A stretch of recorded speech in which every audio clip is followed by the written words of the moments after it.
जय Hind. Atharva online study centre में हार्दिक स्वागत है।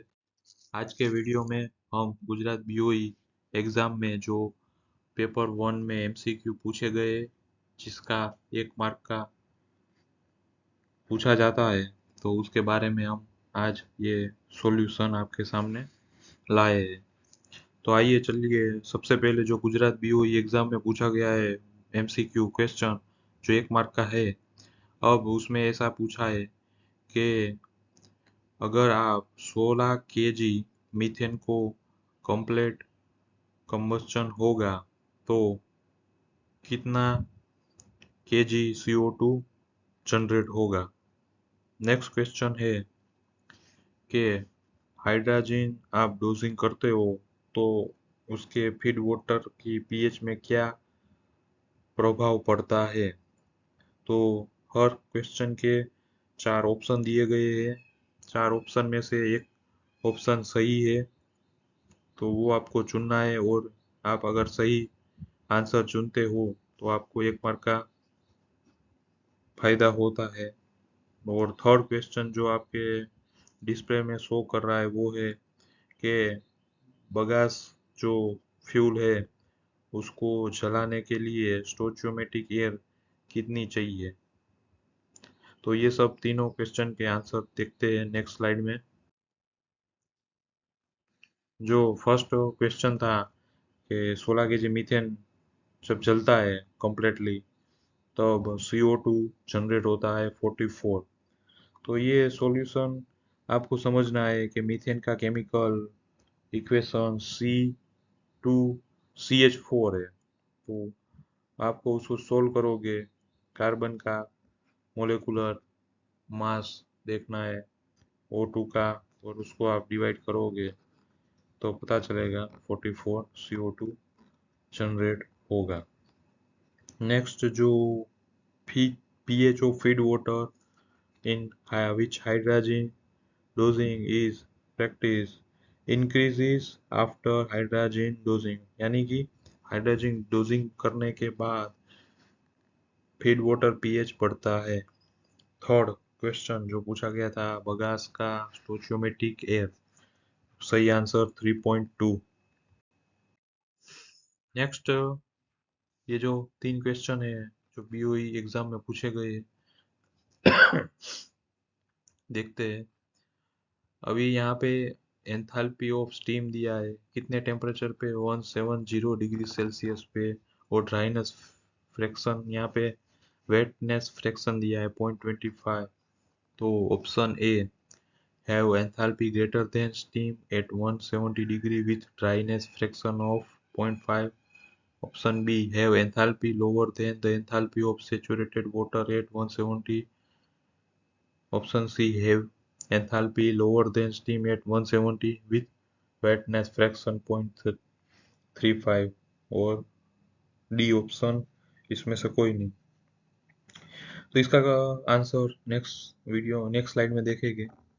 अब नेक्स्ट क्वेश्चन जो 5वां नंबर का क्वेश्चन है उसमें पूछा गया है कि एक स्टीम पाइप में जो डायरेक्ट हीटिंग हो रहा है उसमें स्टीम और प्रोडक्ट मिक्स नहीं हो रहा है, उस केस में हीट ट्रांसफर में जो अवरोध पैदा करेगा उसमें कौन से में ज्यादा अवरोध होगा। तो option A air film, option B scales, option C condensate film, option D metal thickness.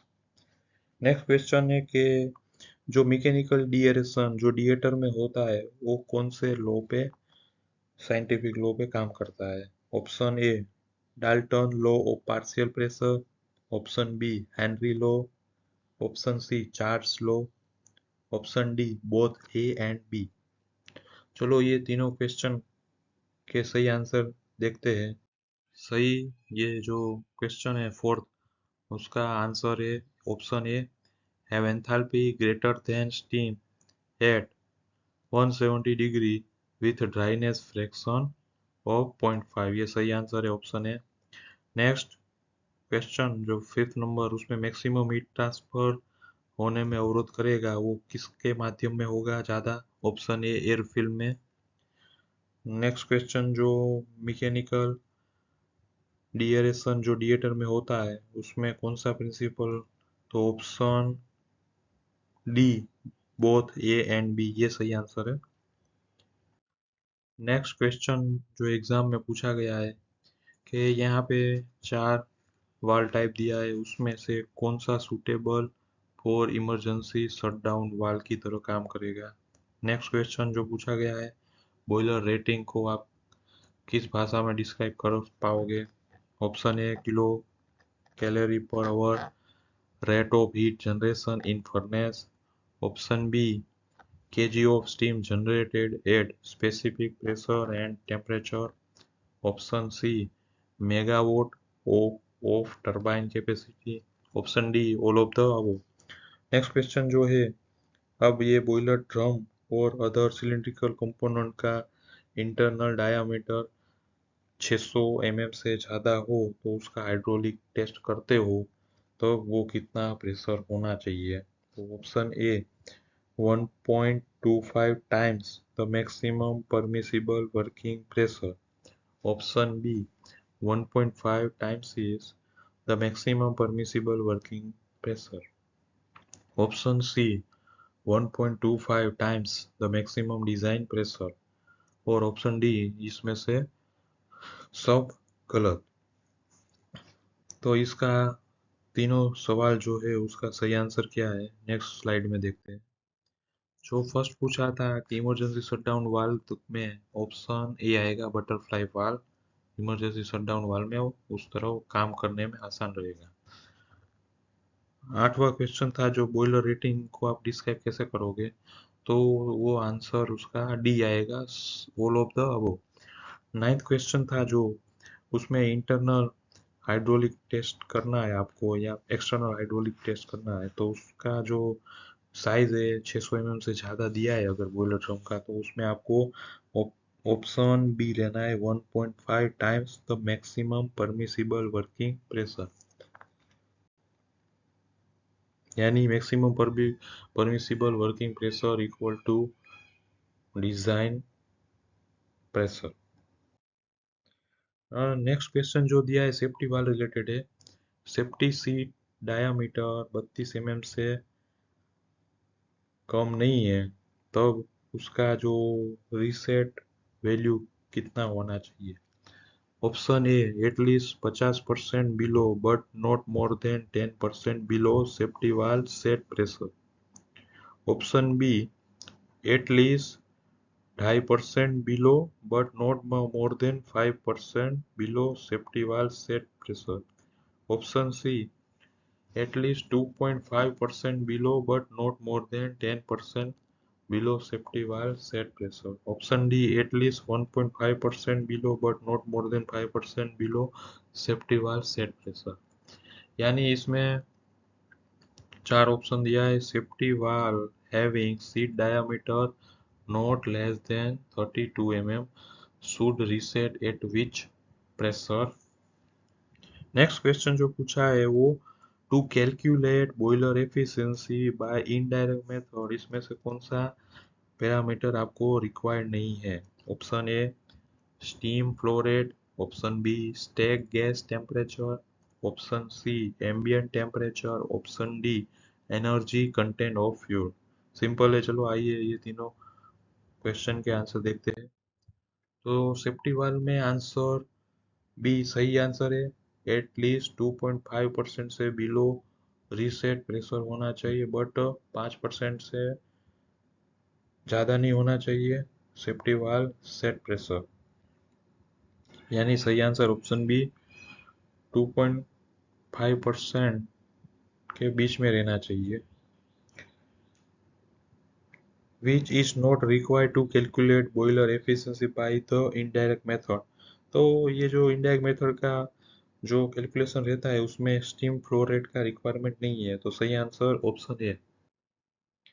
अभी नेक्स्ट क्वेश्चन जो गुजरात बीओ एग्जाम में पूछा गया है, जो ये हाल ही में एग्जाम ली गई है 2024, तो 12वां एमसीक्यू क्वेश्चन है जो सभी 1 मार्क के क्वेश्चन है।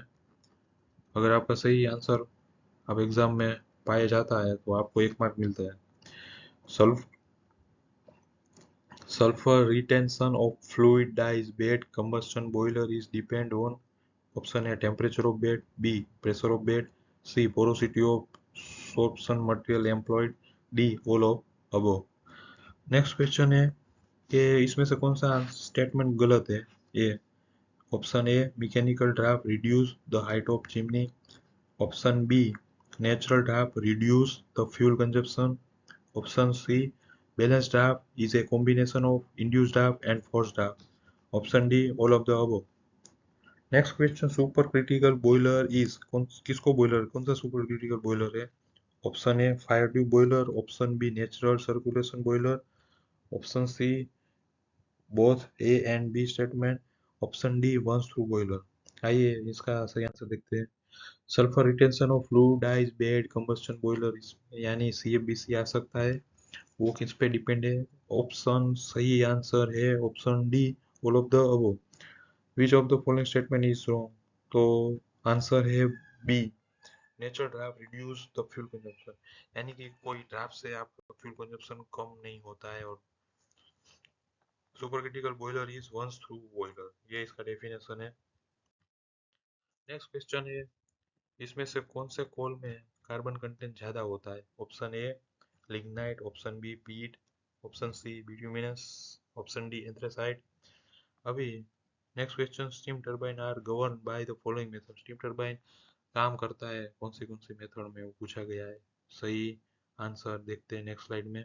Option A throttling governing, option B nozzle control governing, option C bypass governing, option D all of the above.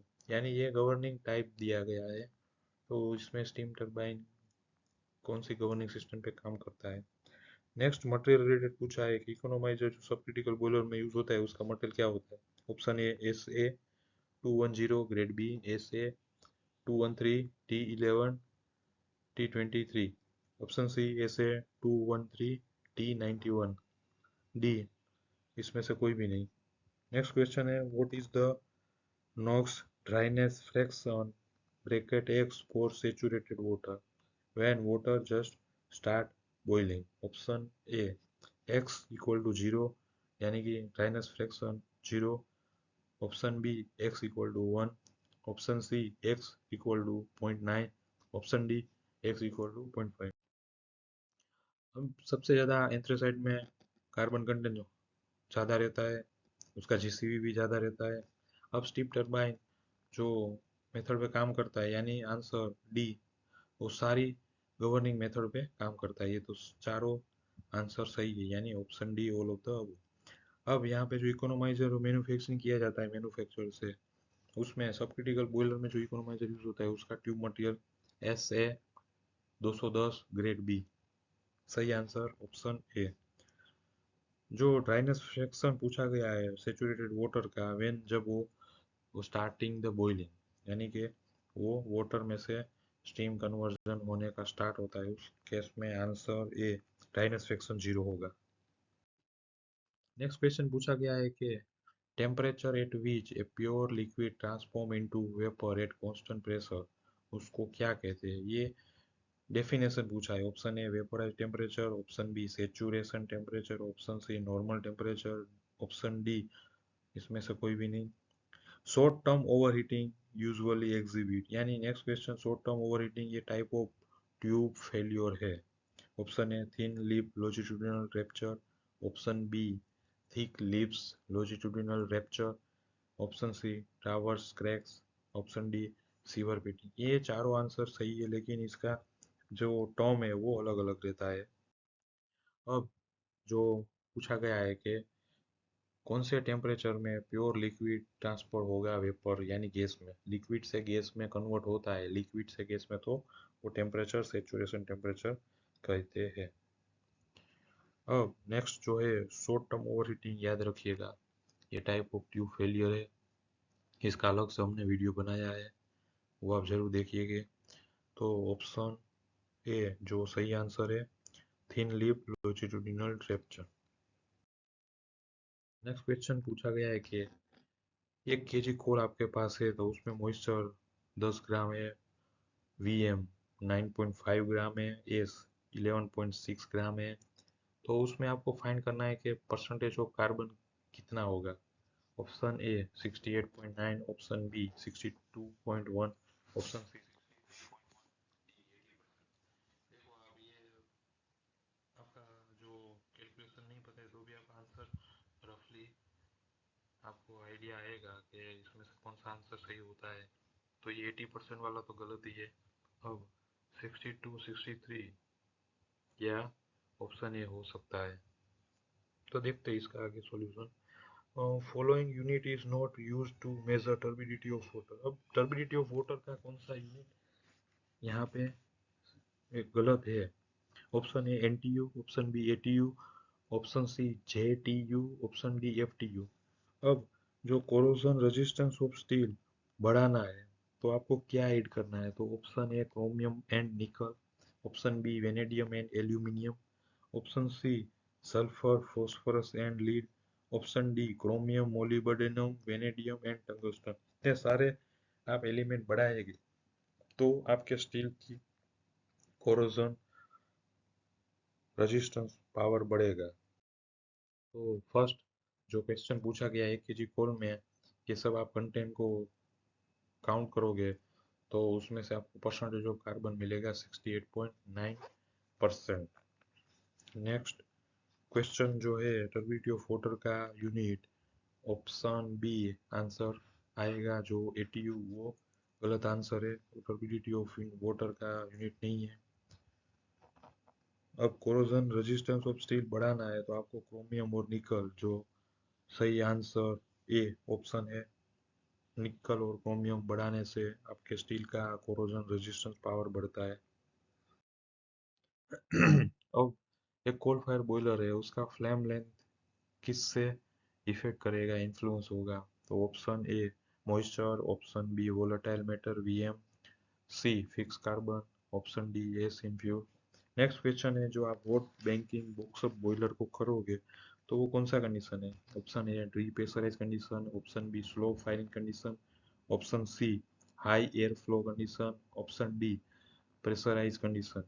Next question है जो चिमनी हाइट के रिलेटेड है कि draft in mm of water for maximum discharge of flue gas through chimney is given by which equation, where h means height of chimney in meter, T1 absolute temperature of air outside the chimney in Kelvin. तो option A T1 divide by 88.25 H, option B 88.25 H divide by H1, option C T1 divide by 176.5 into H, option D 176.5 H divide by T1। देखिए ये तीनों question के answer first, जो कोल fire boiler combustor में जो कोयला जलेगा उसकी फ्लेम लेंथ किस पे निर्भर रहेगी, वो वोलेटाइल मैटर कोल में कितना है उस पे निर्भर करेगी। तो सही answer option B hot box of boiler kept in pressurise condition, answer B, answer D sorry. अब ये जो हाइट वाला क्वेश्चन है उसका सही answer option D 176.5 into H divide by T1। ये आपको इक्वेशन याद रखना है, ये न्यूमेरिकल में भी आपको पूछ सकते हैं। तो draft for maximum discharge of flue gas through chimney equation 176.5 into H divided by T1. It is the temperature of air outside the chimney in Kelvin। Unit खास याद रखिएगा केल्विन, H हाइट है जो वो मीटर में है। अब next question पूछा गया है कि for burning 1 kg of carbon to CO carbon monoxide as per chemically correct combustion amount of air कितना चाहिए। नेक्स्ट क्वेश्चन है एक हीट एक्सचेंजर है उसमें आउटसाइड स्टीम है ट्यूब में, liquid gets heated to 45 degrees centigrade when its flow velocity in tube 2 meter per second. If flow velocity is reduced to 1 meter per second, other things remaining the same, temperature of exit liquid will be। यानी कि एक जो liquid heat exchanger में आ रहा है जो उसकी velocity जो है उससे कम करते हैं तो उसका जो एग्जिट टेम्परेचर है उसमें क्या फर्क पड़ेगा। Option A less than 45 degree, more than 45 degree, option B option C equal to 45 degree, option D initially decrease and remains constant thereafter। तो सही आंसर है कि आपको 1 kg of carbon to convert carbon monoxide, तो amount of air required 4/3 kg। ये answer आपको वहां से मिलेगा कि आप carbon plus 1/2 O2 equal to CO, आप इसको सोल्व करोगे तो 4/3 आएगा। अब नेक्स्ट जो हीट एक्सचेंजर में जो लिक्विड वेलोसिटी कम कर दिया जाएगा तब उसका एग्जिट टेम्परेचर बढ़ जाएगा, यानी answer option be more than 45 degree. Next question, efficiency of ESP collection will if the resistivity of fly ash increases। Option A increase, option B remain the same, option D decrease, option D first decrease then increase। अभी normal velocity in pipe of saturated steam इज, यानी कि saturated steam की normal velocity boiler में कितनी होती है steam pipe में। Option A 60 to 80 metre per second, option B 10 to 30 metre per second, option C 5 to 10 metre per second, option D 30 to 40 meter per second. सही answer देखते हैं। अब आपकी ईएसपी के एफिशिएंसी, जो कलेक्शन एफिशिएंसी है fly ash का, वो डिक्रीज होगा कब, जब resistivity of fly ash increase होगा, यानी सही आंसर ऑप्शन सी डिक्रीज। अब जो वेलोसिटी ऑफ सेचुरेटेड स्टीम है वो आपको याद रखना है, आंसर डी सही है, वो 30 से 40 मीटर पर सेकंड रहती है सीएबीसी बॉयलर में। आपको हमारा वीडियो अगर अच्छा लगे प्लीज़ लाइक शेयर और सब्सक्राइब कीजिए। धन्यवाद। जय हिंद।